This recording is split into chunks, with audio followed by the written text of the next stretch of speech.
बिस्मिल्लाहिर्रहमानिर्रहीम। दोस्तों, Mohammed Waheed, CEO and founder हो with Waheed consultancy and YouTube channel.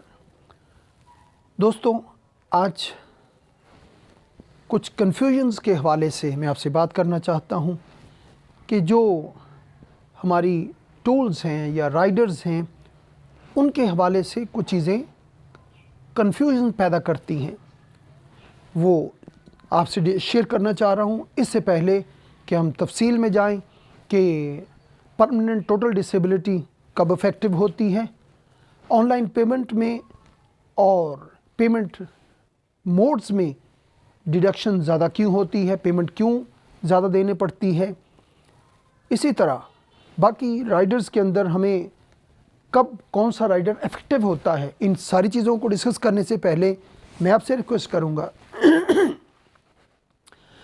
Request करूंगा कि अपने इस यूट्यूब चैनल को लाइक कीजिए, शेयर कीजिए, सब्सक्राइब कीजिए और दूसरों तक इस पैगाम को पहुंचाने के लिए ज़्यादा से ज़्यादा दोस्तों को शेयर करें।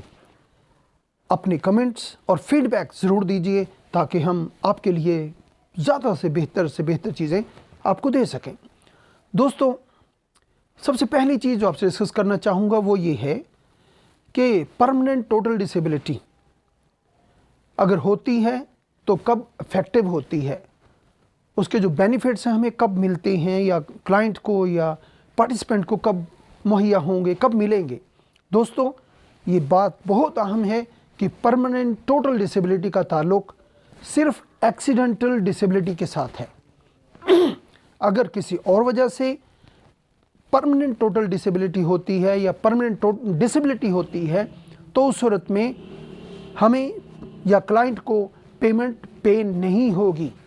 उसके लिए ज़रूरी है कि वो एक्सीडेंटल टोटल परमानेंट डिसेबिलिटी हो, तो देन क्लाइंट को जो राइडर है जो एग्रीमेंट है वो पे होगा।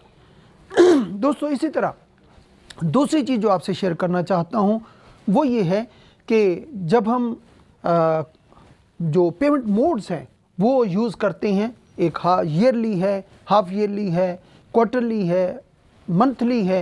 अगर ये हम मोड यूज़ करते हैं तो उसके अंदर एक्स्ट्रा पेमेंट लगती है, ये हमें बहुत ज़्यादा क्लियर होना चाहिए।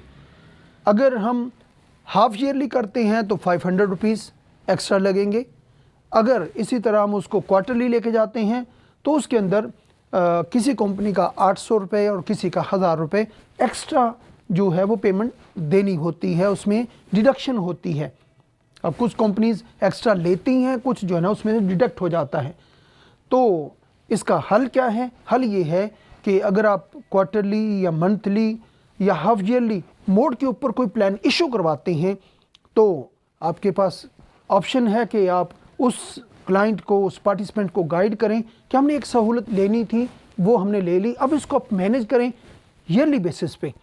इसको आप क्वार्टरली से हाफ ईयरली के ऊपर चले जाएं, हाफ ईयरली से आप ईयरली के ऊपर चले जाएं ताकि हमारी डिडक्शंस कम से कम होती चले जाएं।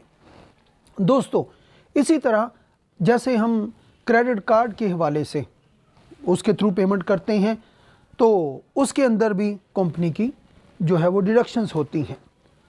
फॉर एग्ज़ाम्पल, हम किसी भी कंपनी से जो है ना वो 1000 रुपये की किसी शॉप से, किसी मॉल से हम परचेजिंग करते हैं, शॉपिंग करते हैं, तो उसके अंदर क्या होता है कि कंपनी, अगर हमने 1000 रुपये की पेमेंट की है तो 1000 में से कुछ चार्जेस जो हैं वो कंपनी काट रही होती है, जिसकी वजह से वो सारी सहूलत दे रही है।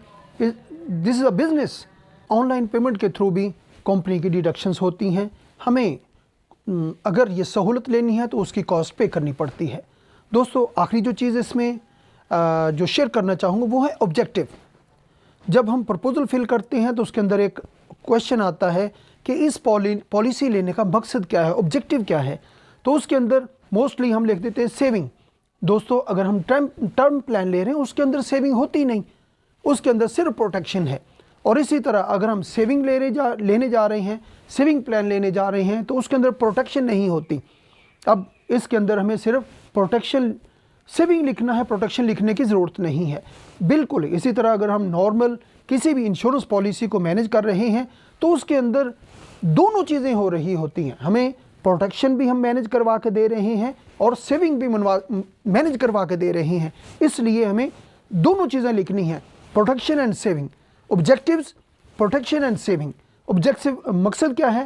तहफ़्फ़ुज़ एंड बचत।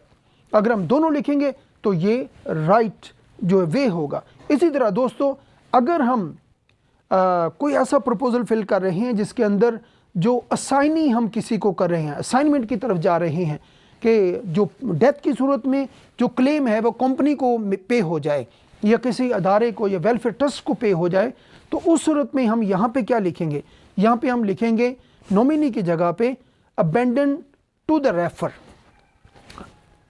रेफर टू द अबेंडेंट, कि जो हम एग्रीमेंट कर रहे हैं उसके तहत जो है ना उसकी तरफ हम रेफ़र कर रहे हैं, और फिर उसके हम साथ लेटर लगा देते हैं असाइनमेंट का कि ये फर्म है, ये ट्रस्ट है, ये अदारा है, या ये कोई ऐसी जगह है जहां पर हम चाह रहे हैं कि डेथ की सूरत में क्लेम इसको पे हो जाए, तो उसको हम करेंगे रेफर टू द अबेंडेंट। दोस्तों, ये वो चीज़ें थी मैंने चाहा कि आप तक पहुंचाएं ताकि हम इस कामयाबी के सफ़र को आगे से आगे लेके चलते चले जाएं। Thank you very much. Share और कमेंट और फीडबैक देना ना भूलिएगा। अपना ख्याल रखिएगा। Thank you very much.